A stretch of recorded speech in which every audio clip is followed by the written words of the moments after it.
Hello, everybody. Thanks for joining us. For those of you who don't know me, my name is Peter Llewellyn, and I run the services at MedComms and the various associated websites. So information, resources, services, activities for people who work in the global MedComms community, by which I'm talking people who work in and around medical communications, medical education, medical publishing.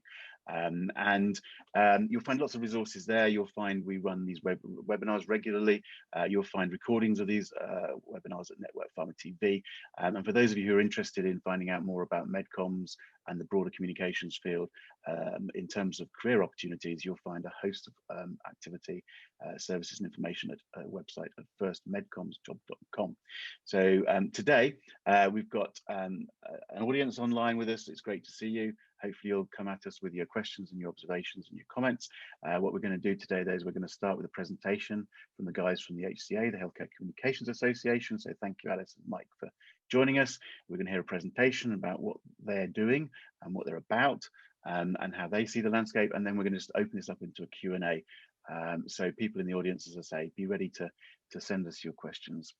On that note, I'm simply going to hand over to Mike and Alice to lead us through a presentation. Thank you very much for joining us. Lovely, thank you, Peter, and thanks to everyone who's joined us. It's great to be here with you. So by way of introduction, as Peter said, my name's Alice Choi. In my day job, I'm the Chief Operating Officer of McCann Health Medical Communications, and I had the pleasure of joining Peter for a panel discussion a few weeks ago looking at the future for MedComms, which incidentally is actually very bright. But here today, as Peter said, I'm here with you in my capacity as chair of the HCA. So I have been chairing the HCA now for, it's getting on for 2 years. Really thrilled. It's an absolutely fabulous organisation, lots going on. So Peter, thank you very much for inviting us here. I've previously had the privilege of chairing, ISMAP, which many of you will know, the International Society of Medical Publication Professionals. Also a great organisation, but this has given me a really interesting viewpoint on the different organisations out there, and for those of you who are interested, I've come to learn how the HCA is different and what we have to offer. So really looking forward to chatting with you more about that in this session. So over to you, Mike. Hi, good morning, good afternoon, everybody. Thank you for inviting us here. My name is Mike Dixon. I'm the Chief Executive of the HCA, which is a part-time role. And my background is very much, I've been a health comms person all my life. I literally left university and started carrying the bag for Abbott Laboratories. And then after a stint in what those days was professional relations in-house, because there weren't really big comms teams in-house in those days, I moved out to further my career in the agency sector, where I spent the rest of my career. Planning to take a short break to spend time with a young son. The HCA, they kindly approached me and suggested they were looking for a new CEO about 3 years ago. And clearly I was very keen to do that, to be able to do something for the sector that I've worked and loved in all my life. So that's how I got to the role of the Chief Executive of the HCA. But clearly you don't want to hear so much about me, but more about what the HCA is up to and what we're about. So let me bring up some slides. So I think what we're going to discuss today is very much about the HCA looking forward to where we are now and where we aspire to be in the future, rather than any historical background to the HCA. But I think it's important to put that in context. I will spend a couple of minutes just explaining where the HCA came from and how we got to this point today. And it really leads on to what our current vision is. Now, for those of you, some of you may remember the HCA starting, it was probably about 20 years ago now. I'm told it actually fell out of the PRCA, and it was the time when PR was really the main part of communications. The previous decade certainly was very much advertised agency dominated. We'd seen communications in terms of PR start to grow. And I think about 20 years ago was the time that we're really seeing communications starting to more broadly take a pivotal role within the marketing mix. And the PR people at the time felt that they wanted to get more engaged, not just agency members, but also to network and engage with industry as well. And at that time, they decided to take the healthcare sector, the PRCA, out and form the Healthcare Communications Association. Now, I raise that because I think that showed that originally the HCA came from very much a PR background.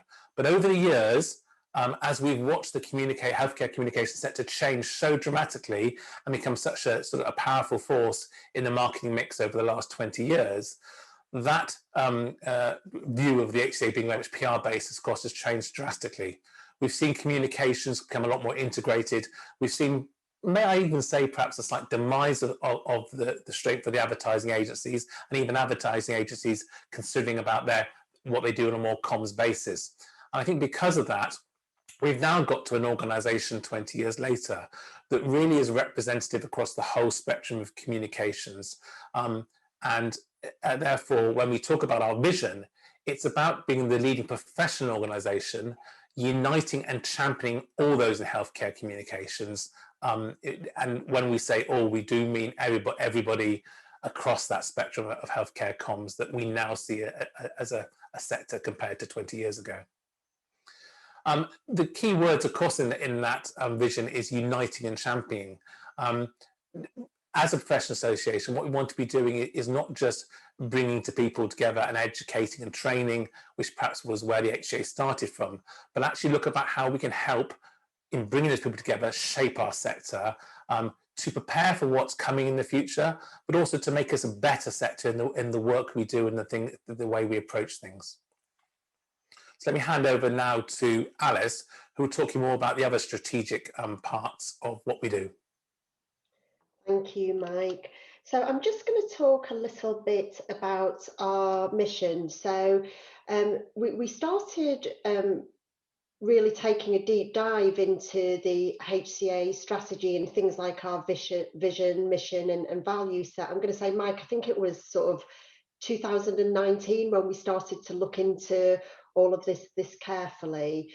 So Mike has already shared our vision, which we feel very comfortable and passionately about, and I think it's that full spectrum of members that really matter, because they're all the different sectors that are involved in healthcare communications, and that's very much reflected into some of our strategic imperatives moving forwards. But in terms of our mission, just to share a little bit more on this, and Mike, next slide if you don't mind, please. So this is where we netted out as an organisation. So we want to proactively represent and also support those who are involved in global, regional and national healthcare communications. And we're finding that this is very representative of the kind of work that our member individuals and companies are doing. So I think where we netted out was 4 key areas that were very much about driving best practice and quality standards. Alongside that, we'll only achieve that if we can provide education and professional development support. We also found that something that our members were really looking for was those networking and mentoring opportunities. So that's another really important feature of what we're doing. And then the final aspect was really coordinating some of those business intelligence opportunities and making sure that we can share the knowledge across the board. And I think that's where I find certainly that we have a lot of commonality with what Peter does, because I think, Peter, you're very much about sharing best practices and really encouraging that experiential sharing. So that in a nutshell is our mission. Mike, is there anything you'd like to add to that at all? Okay. So we wanted very much for the vision and mission to be accompanied by our values, because it's not just about what we do, but also how we do it has got to be super important. So in terms of our value set, we felt that these 4 aspects were very important. So collaboration, hugely important. And I suppose a personal observation from me is if you look at what's happened over the past 15 years, we've kind of seen a lot of siloing of disciplines. And although there are ethical compliance reasons why that has been done, if you take it too far, that isn't for the greater good, and it's certainly not to the benefit of patients. So that collaboration piece, I think, is really going to be more important moving forwards. The professionalism, I mean, this is a bit of a no-brainer for this organisation and this audience, isn't it? It goes without saying that we want to make sure that we maintain the highest standards possible. And I think alongside that is the integrity piece. And this is hugely important. We've got to make sure that we're transparent, that we're honest, and that we're always coming from a strong ethical and moral foundation. These things are really critical to us. And then finally, and I think this piece is equally important to our membership, it's that responsibility and commitments piece. The world, as I said, it's changed dramatically, even over the past few years. And I think we have to take not just individual, but collective ownership. And importantly for us, we need to make sure, and I know that each of you, wherever you are, this will really be important to you in your individual organizations, but diversity, equity, inclusivity and sustainability are all really, really big issues that we need to not just be mindful of, but proactively addressing. So that's a little bit about our value set. Mike, anything you want to add to that at all? I'm going to keep trucking them.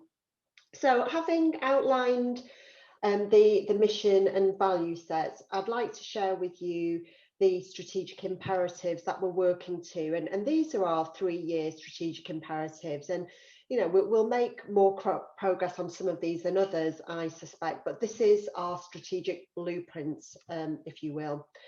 So we have, we try and keep things succinct. So, I mean, to be honest with you, we could have easily had a list of 10 or more strategic imperatives, but Mike, I and the rest of the board were very mindful that we wanted to stay focused. So these are our 5 key imperatives spanning a 3-year period. And what we're doing is that we're doing an annual refresh of this and just revisiting at various points. So the first thing is obviously much more integral to our membership in that we want to really help set and share appropriate professional standards. But at the same time, we've got to make sure that we're adding value to what our current members want. And hopefully we need to make sure that we're future thinking and thinking about what might our future members be interested in. So the second imperative for us, and Mike's already alluded to this, you know, he's already given you a précis of where the HCA comes from or came from. And for us, a really strong imperative is that we expand our discipline focus to cover more teams involved in healthcare communications. And actually, Peter, when you and I had a chat the other week, this is also something that you had picked up on, because I think, Peter, you were like, well, hey, originally weren't you more of a PR kind of gig? And as Mike has confirmed, that was correct in the past. But for all the reasons that I mentioned before,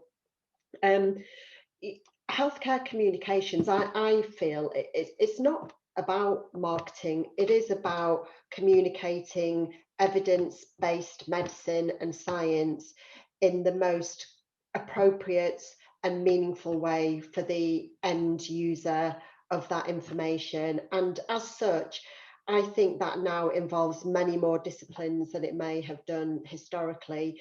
If you look at where budgets are shifting to, a lot more budgets are shifting to the medical affairs teams versus just the pure A&P type budgets, as Mike has mentioned.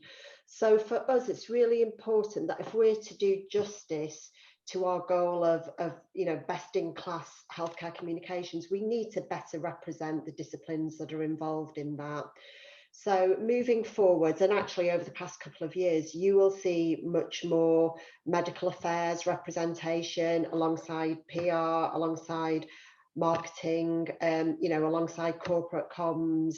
And I suppose me being in this role is probably testament to that, because many of you will know that I've got much more of a medical affairs kind of background. So I think, and it'll be interesting, Peter, if we get to discuss this a bit later, that collective and collaborative approach is really going to benefit the industry much more moving forwards. So, Peter, the other thing that you said to me when we spoke last week was, oh, is the HCA not more of a kind of London type gig?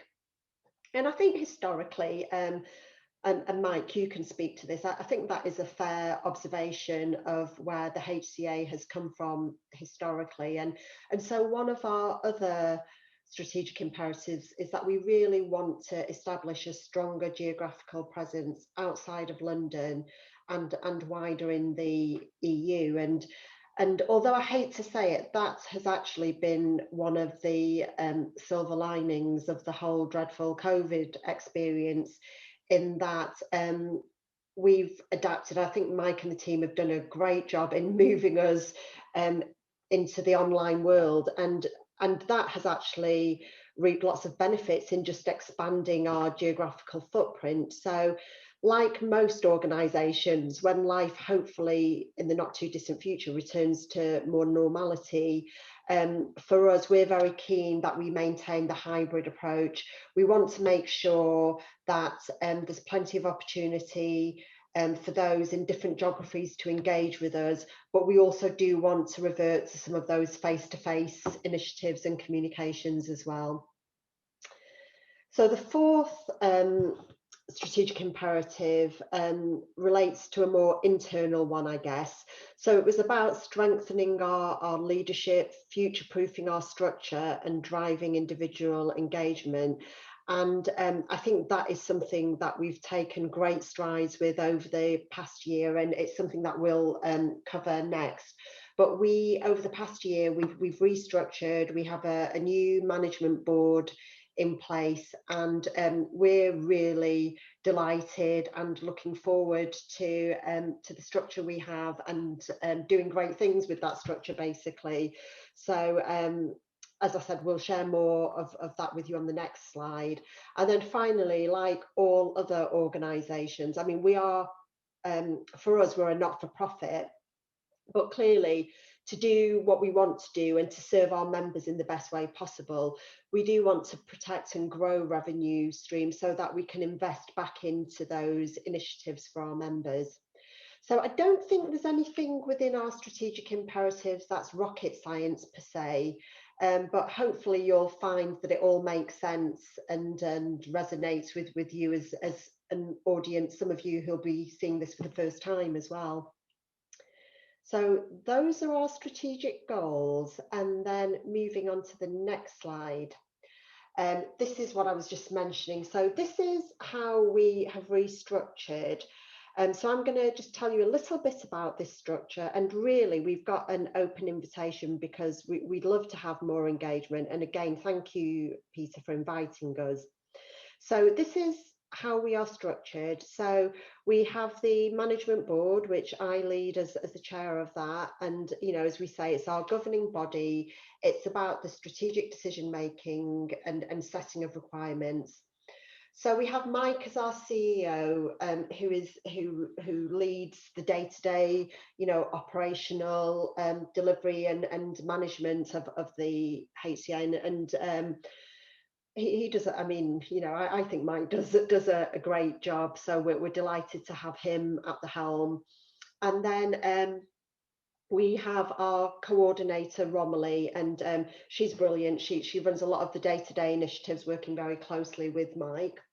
And then, as you'll see, we have 5 committees in place.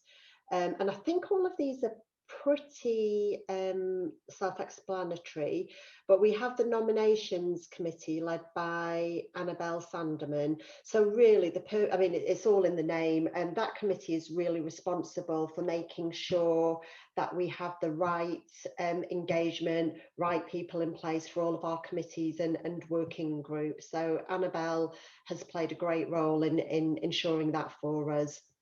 We have the member engagement committee led by Adele, and she's brilliant. Many of you might know her already, but she is very passionate about things like sustainability and future talent. So, and she also does a lot of our externally facing communications for her. So if you're interested in learning more about becoming a member, if you're not already, she would be a great person to speak with. We have the Professional Development Committee led by Emma Kenny at Axon. And again, that's a mixture of initiatives where we look at some CPD type initiatives. We're also scoping out what kind of education our members feel they would benefit from in the future. So a lot going on there. And I think it's fair to say, Mike, that even in the virtual environment, we found that a lot of our courses have adapted really, really well. And as I said, there's that silver lining piece where actually lots more people have been able to join as well. We have the Standards and Best Practice Committee led by Alistair Sansom at Publicis. And again, as the name suggests, we're looking at really trying to set gold standards in different areas that we're looking at. So Mike, I think you've been liaising quite closely with this team, and it really is across the board, isn't it, that we're looking at different initiatives? Very much so, and it's important, of course, to add that each of these committees has a chair, but they have a committee underneath, and those committees are representative of the broader membership, which I'll come on to in a minute. So finally, we have the Foresight Committee that's led by Joe Taylor, and this is a great committee. We wanted, alongside the member engagement and the best practice and education pieces, we wanted to really have a future thinking arm of the HCA as well.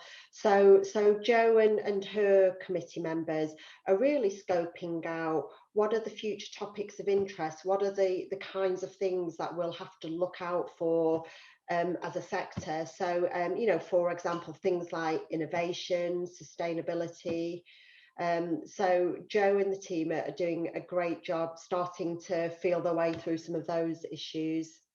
So that gives you a kind of overview of our structure and the kind of areas that we're looking at. So at this point, I'm going to hand back to Mike, and he's going to give a kind of top line overview of some of the things that the HCA is looking forward to moving ahead. It's probably just worth saying, again, as I was just making the comment, each of those committees have members representative of the whole membership. Our membership is made up of about 45% agency, about 35% charity, about 10% industry, and about 10% associates. Now, when I say our membership, we're talking about organizations. So there's a bit of a disconnect parity there between obviously the individuals, perhaps the freelancers or associates, because they represent one person, whereas one member who is a multinational agency like McCann, clearly there's a lot of individuals within that, even though when I give the percentages, they're about the number of organizations. So as you can see within that, there's a mix between pharma and med device companies, from the patients, representative of the patient sector, as well as the agency servicing sector, and individuals who are out there working across probably all those groups. So when we put these committees together, we've made sure that all those views are represented, because obviously everything we want to do needs to work well and work effectively for all our members, not just one group. And as we'd already said, within those, we're talking not just PR, we're talking scientific comms, medical education, brand comms, corporate comms, and PR. So the whole spectrum there as well. So it does mean that to be fully representative, actually, on any committee, you need quite a few people. But also, I think what's important is you've just seen the structure in terms, which is crucial to make sure as an organisation we can deliver what we want to deliver and move forward. But of course, as members, what people are interested in is, okay, that's fine, that's behind the scenes, that's the, you know, the workings. What am I getting? What is it that we're going to do? Now, next week we have our annual meeting where each of those committees will be outlining their full plans for the year. I don't want to steal any of their sort of thunder from that, but just to give you a rough idea of the sort of initiatives that will be going on this year from those committees. The Member Engagement Committee will be, as we have been doing in previous years, and particularly during the pandemic, will be running various forums which bring together groups to almost just chat and share their common challenges. Obviously, in 2020, we had quite a few forums of agency, senior leader agency members sitting down, just wanting to chat about how the hell do we get people back to the office when we were going back to the office. And I think probably this year there's going to be a lot of chat about, okay, how do we work what is probably going to be a whole new working dynamic for us within the office and external the office. Now, we all compete a lot of the time, either as agencies or as pharmaceutical companies, or even as charities trying to get that bit of funding from the public. But I think what the HCA is about is recognizing that there are some times that if we all work together collectively, we have some common goals that by working together, we can achieve those more effectively. And it's that idea that, you know, all ships, are lifted on a rising tide, that we can all benefit, and then we can go away afterwards and fight for our own little bit of whatever we want. But actually, by working together, we can make a difference to our sector that benefits us all. So the member engagement committee, as I said, will be looking at how we involve and allow our member groups to talk to each other and across each other, but also making sure that everything we do across all our work is actually representative of all our membership as well. The Professional Development Committee, they're going to be very much this year, I think, focused around continuing professional development. They're going to be looking at the current training that we offer through the HCA and is available in the sector, and work out where there might be gaps. And hopefully then we can help fill in some of those gaps, or encourage others that do support and training to fill in those gaps, so that as a sector, again, we are well represented in the continuing professional development we need. What they'll also be looking at is the whole idea of continuing professional development. We call ourselves communication professionals, but often we haven't got some of the structures that other professions you'll be aware of, like lawyers, doctors, accountants have, in terms of more formalized continuing professional development for individuals working in healthcare comms. So they will be both consulting with our members and the wider sector to find out what everybody thinks about trying to set up some more formalized continuing professional development within the sector. Standards and Best Practice Committee, well, as their name suggests, they'll be looking at standards and best practice. But I think, you know, we've actually this morning, probably while we've been here talking, we've launched a 6-point guide to working with journalists, which we put together with the Medical Journalists Association. And again, I think that shows that in a lot of the work we do, we are looking to partner with relevant organisations as well, and not just feel we have to do everything on our own. I think those partnerships are very important. I think also this year we'll probably be looking at homeworking and best practice homeworking, because I think wherever we end up post the pandemic, there'll be more individuals working from home than perhaps previously. And what best practice do we need to consider within that? You know, whether it be sitting at your desk, lifestyle, health and well-being. So I think we'll probably be looking at that sort of area as well. And there'll be others that they'll identify by talking to the membership that are important for you, for me, and for other people in the sector.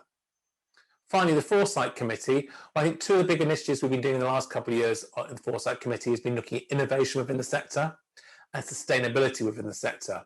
And I think there's no doubt that those have got a long way still to go. And I think this year we'll be looking at how agencies in particular have a role in helping develop and encourage innovation within the sector. And with regards to sustainability, I think it's moving on from just thinking about how the pharma industry is going to embrace sustainability, but also how agencies and charities are going to embrace sustainability as well. Agencies, for example, I know are starting to face the idea that they're getting RFIs with quite strong questions around their sustainability goals. And really, that's great they're already thinking about it, but there are some out there that haven't really considered what their aims and objectives are for sustainability. So that's probably an area that I'm sure the Foresight Committee can look at and help with. And all these things are about talking to the membership, working with the membership, and then having an action. It's not about sitting back and just chatting and having a nice cozy talk. It's about action at the end, make a difference to whatever the challenge here is. And that's another key part of the HCA. It's not just a talking shop. It is very much about making change, championing for the sector, uniting the sector, and hopefully making a difference for all of us as we go forward. I think probably that's a good point to sort of stop on talking about the HCA as a whole, and perhaps take some of your questions or Peter's questions. You may have particular areas we haven't covered that you're interested in knowing more about. So we're here and we're happy to talk about anything, really. Fantastic, and thanks both of you for that. That was useful. And to the audience that are listening, just a reminder, we want your comments and your questions, your observations, whatever, via one of the two text boxes. So you've got a chat button at the bottom of your screen, calls up a box, or a Q&A button, calls up another box. So do please, observations, questions, comments, send them in to us, and let's see where this discussion goes, basically.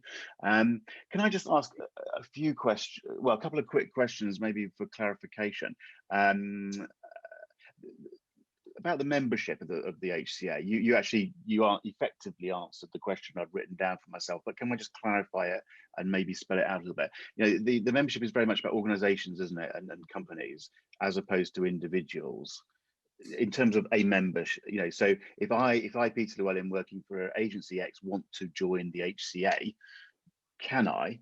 Because as I understand it, I'm not a freelancer, and my company, for whatever reason, doesn't want. So I just think, just spell that out a little bit. It's the company in that situation that you want to join the HCA, and then all its staff becomes members, sort of thing. Is that right? The associate category is for freelancer contractor types. Is that right? Yeah, and it's an interesting scenario, and that is historic to how the HCA has grown up, and who knows in the future whether that's something we will need to consider changing. But I think it's a methodology that works at the moment, and it is tradition, and we haven't changed it.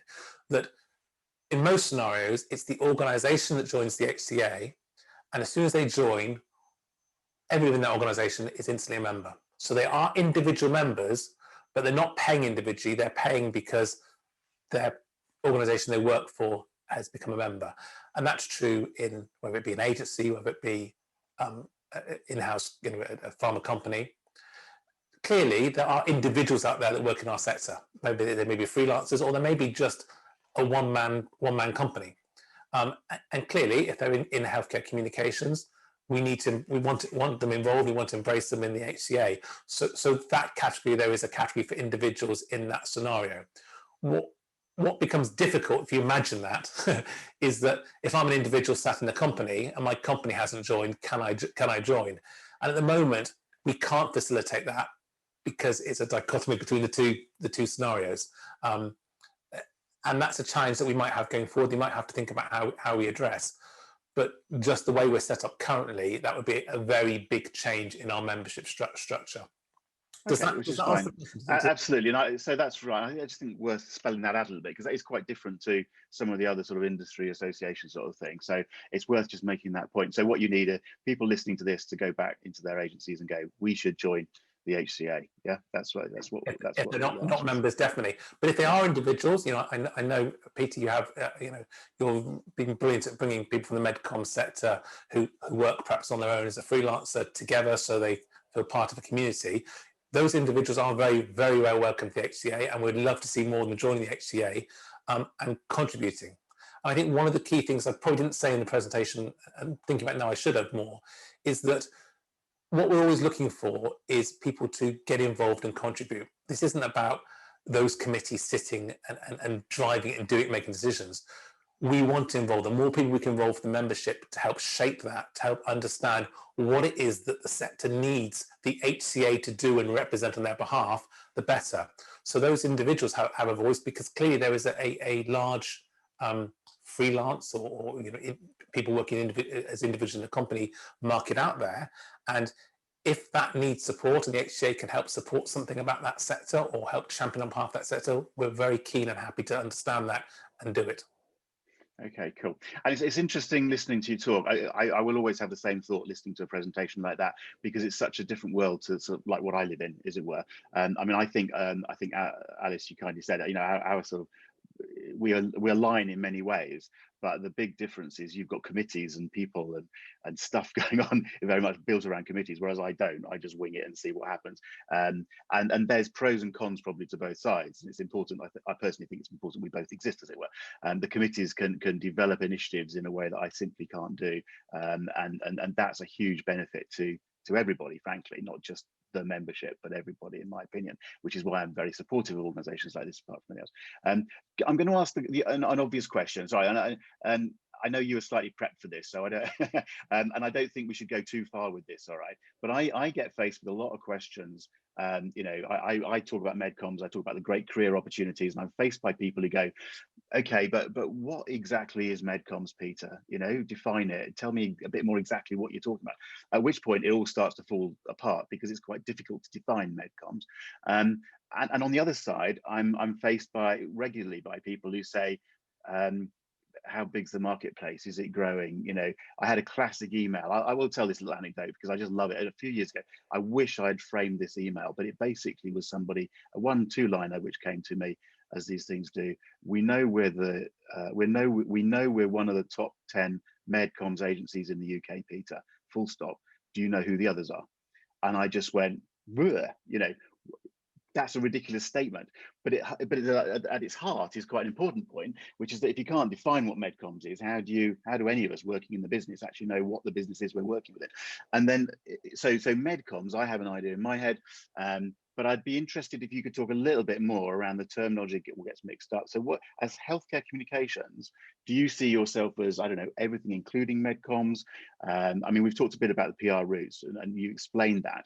So that's a bit more historical, but as you sit there at the moment, healthcare communications, does it encompass MedComms and other disciplines? I think that's what you've been saying, but in which case, can you give me the answer? What is the answer to what is MedComms as opposed to what is another one? We won't go too far, we won't answer this question because I know it's a bit, but just give me a different point of view to the one that I'm struggling with here, either of you. And Alice, it's interesting because you sort of see a little bit more MedComms. Are you coming to? I would see it as different, and you've said the same thing. But how do you articulate what those differences are? Let's start with you, Alice. Go on, if you can. Yeah, I somewhat alluded to this when I spoke earlier. So I think one parameter is that, generally speaking, all of us in MedComms generally are communicating data on behalf of the pharmaceutical industry, and not exclusively, but generally that is what we're doing. So that is the one kind of overarching parameter. But for me, it really, I mean, MedComms, healthcare comms, for me, encompasses all of those disciplines, irrespective of PR, MedComms, whatever, who are involved in some way or another in the communication of that medical scientific product data, irrespective of which audience you are communicating to. But I think there are nuances within that, Peter, because I think that quite a few of the people that you connect with and I connect with are, as I mentioned earlier, they're probably more at their commissioning clients, as it were, are more on the medical affairs side of things. But I think there are also HCA members who either themselves are or they are commissioned by different teams, corporate communications, brand communication. So I think the difference is in who you're commissioned by and who you're communicating to. But for me, irrespective of who you're communicating to, who you're commissioned by, I would put all of that under the same banner of MedComms, healthcare comms, personally. That's my personal view. Okay, so just to be clear on that one, because that is different to what I was saying. So you're saying healthcare comms, MedComms, really the same sort of thing. We're using two words for the same sort of thing, despite the fact we've got quite different communities, audiences. Is that because I sort of assumed you'd go, well, healthcare communications includes you, Peter, includes MedComms, but is everything else? But that's not quite what you said there. Or am I misunderstanding? It's the whole thing, really, Peter. I think there are realistically, there are kind of sub-disciplines within all of that. I think by default, you and I probably do tend to engage more at the medical affairs end of things, but I do think that healthcare comms, MedComms covers the whole spectrum, or at least I feel that it should. Okay, okay. I mean, to an extent, you can just shrug and go, so what? I mean, lots of people sort of shrug their shoulders and say to me, so what? But as I say, it does become important. If you're talking to people, or it can become important, if you're in a conversation with someone who's struggling to understand what the heck we're about, you need to sort of use the words and so on. And I do think there's a question mark over how do we define the business, because if we're a business within the business, we need to understand what we're doing. But Mike, have you got any view on what I'm talking about here? I think, you know, Peter, I share your frustration. I remember, I don't think it really came so obvious to me until I actually took on the CEO of the HCA, and I started talking to people, and I suddenly was trying to describe the whole sector and realized that everybody I spoke to described it differently. So I don't think it's something we can solve now because it's too ingrained. So I think the way I often talk about it is a spectrum. You know, it's a spectrum of activity under comms. Everything from scientific comms to brand comms to corporate comms to public affairs to charity comms. It's everybody working in a communications role within the health space. But there's a spectrum of that, of different disciplines almost within that. That's, I think, how I see it. The problem is the nomenclature, medical comms, and indeed health comms as well, but let's talk about MedComms, is some people sat at, let's call it the scientific comms end, that just deal with medical affairs people, wouldn't talk to anybody about anything to do with a brand, anything perhaps maybe even past phase 1, phase 2, who knows. But they would call themselves MedComms. But we've got the whole cross sector in the HCA, and most of the agencies in the HCA, for example, will call themselves MedComms agency. They might be doing pure brand comms, they might be doing PR, they might be doing the whole lot, but they would all define themselves as MedComms. So MedComms, unfortunately, doesn't allow us to differentiate the individual disciplines within that. So it's when we need to get to that sort of granular level, well, which part of MedComms do you work in, or which outcomes do you work in, that it's a bit varied how people describe themselves. But, you know, in our benchmarking survey, which is agencies, for example, you know, the large majority, you know, about 50% put themselves down as MedComms, about 30% as PR. You know, so it's difficult because those MedComms, some will be like Alice's company, which is, you know, probably would fit into what you would call MedComms. Some will be doing pure brand work, commercial brand work in comms, not PR, but communication brand work. And then, of course, you've got people doing patient work, and you know, what do you call that? Do you call that patient comms? Do you call it MedComms? So there is an answer, but I think Alice's point about who you're commissioned by is the clear differentiator. If you're commissioned by medical affairs, if you're commissioned by a marketing person, if you're commissioned by an in-house corporate comms person, if you're commissioned by a charity comms person, that does give you some sort of differentiator to pigeonhole in. And I think, I mean, you know this inside out yourself, but even in what I would call more of the MedCom sphere that you deal with, like more of the med affairs side of things, it's not a uniform audience and skill set. You know, you've got those who are very engaged in publications, those who do more med ed. Even within that part of the spectrum, it's not uniform by any means. Exactly. But of course, the HCA, it says, has less of a problem because actually we're embracing everybody. You know, it doesn't matter where you sit within that. You know, you're welcome to HCA. We want to represent. We want to be representing you. So that gives us obviously the challenge that all the time we're trying to make sure that we are serving all those different audiences and the slight nuances and needs within those audiences in what we do. But at the same time, wherever you sit in that, there's lots of commonalities that we have, the same challenges we have, or the same needs in the sector we have. You know, sustainability, it doesn't matter what you're doing, sustainability is an issue. The whole scenario about, you know, how have we been working, you know, out the office, how will we work in the future office? It doesn't matter where you sit, you know, whatever your next discipline is, they are common sector problems that by working, discussing together and learning from each other, it is a benefit. And I think that's where we see the HCA having that important umbrella role and being able to go out sometimes and actually represent everybody in the sector, whatever discipline you come from, to help make a change, make a difference that benefits us all. Yeah. No, good. And I because what I say to people, I struggle with the answer, but part of my point to people is it is a broad spectrum, and I see MedComms as a bit of a niche on a much broader spectrum. That's the way I present it. If someone says I want to be a medical writer, it's like, well, what does that mean? And don't, I try and I just say to them that don't get too focused on MedComms. There's a broad spectrum of activity out there, but the problem is you've got to sort of like think your way into it and sort of understand it and hear it. And I think these sorts of discussions are quite good because they don't have an answer, but just I imagine people just listening to you talking will just get that sense and that understanding that this is a broad church, to use an expression. That's what such a fabulous sector to work in. I've worked in my whole life. I don't regret it. I've loved every minute, but I'm still loving it now. Hopefully being able to evolve and make a difference to the sector as well in the role I do. That's the why it's such an exciting sector to be in, as well as being a growing sector. It's because it's not very narrow. There are lots of opportunities and lots of different people doing different things within it. And it's evolving all the time. I mean, just picking up a couple of questions if we can, because some of the questions are coming in. I want to try and pick up a couple of them before we run out of time, because we will in a moment. Sorry, but there was somebody here. Let's just find it. How's the current pandemic? I mean, it's a sort of an obvious question, but just from your point of view and for your membership's point of view, how's the perception changed? Do you think importance of digital emerging technology in what we're all doing? I mean, can you just say a few words how you've seen things change over the last year in terms of that sort of aspect of digital type work? Alice, sorry, do you want to say something there?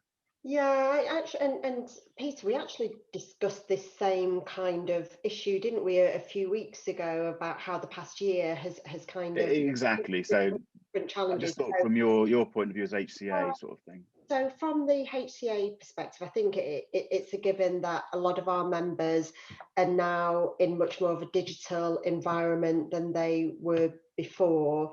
And I think it's the same challenges as we discussed previously. I think it's how do you continue to drive engagement and maintain engagement in the online environment? I think that remains challenging.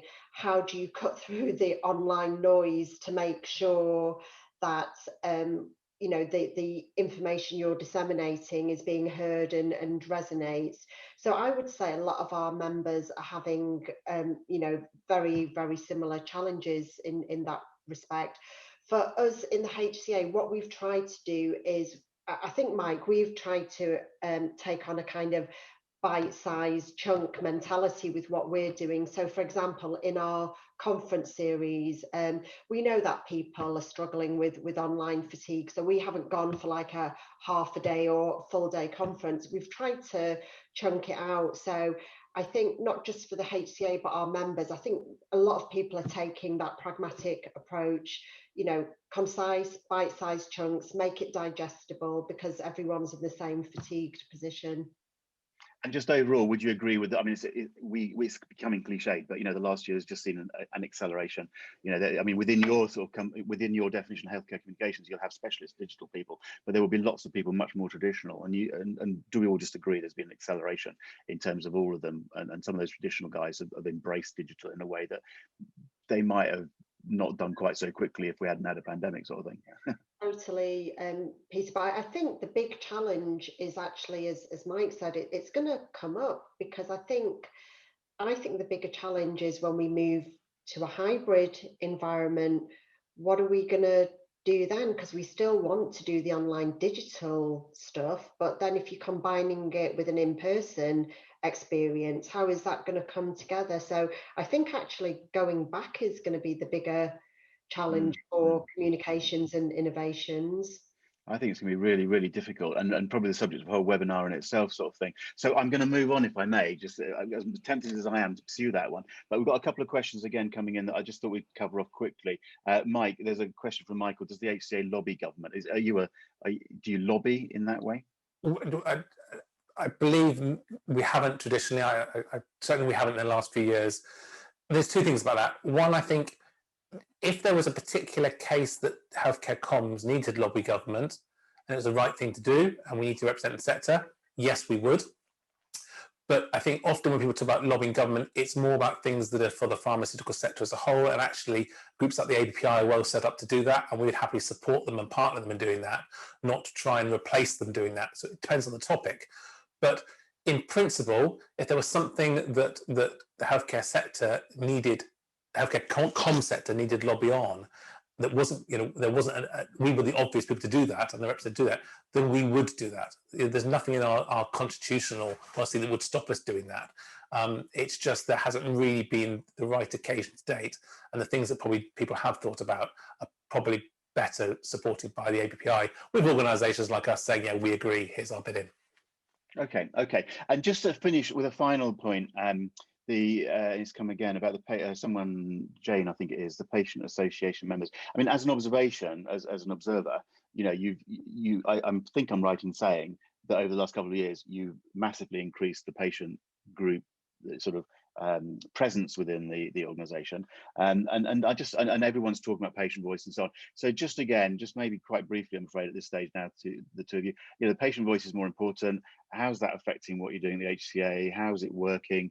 I guess it's just going to become more so, but just have you got a few words on the sort of involvement of all these patient health charity groups? Sorry, who's going to go with that? Mike, sorry. First of all, I think we've got more patients involved because that's what members felt was right and asked us to do. I think the fact we have been successful shows how keen the patient organisations, communicators, are keen to engage with industry, agency, everybody working in the sector. And of course, the patient voice is becoming more important. And again, it doesn't matter where you sit, go back to that spectrum, whether you're sat in science comms or brand comms, we're seeing even, in terms of clinical trial reporting, the need for patient understanding and patient engagement as well. So it fits across the spectrum. And I think it's great to see that they've engaged to get involved with the HCA. I think it shows the need, and it allows us to have those conversations that if they weren't there, we couldn't have. Okay, Alice, have you got a view on that one? Yeah, just on a practical point, Peter, if you look at a lot of the sort of shared experience and courses we offer, there's a very strong patient component and best practice communicating with patients and so forth. So that is also reflected in our service offering for members. So it is an important feature because to your point, I think it's important not just to say you're patient centric, but to actually do something about it. Okay. Look, guys, I'm sorry, we're running out of time here, and so I'm going to wrap this up as much as I personally could just carry on talking. Sorry about this, but I think what we've done is give a good flavour of what the HCA is about and the changes that happened in the last couple of years, which is what I wanted to do, because it is quite different from what it was a few years ago. And we touched on a whole range of issues and topics that you're dealing with, and sparked hopefully some thought in the members of the audience and whoever's watching the video. But I think on that note, we should probably wrap this bit of this session up.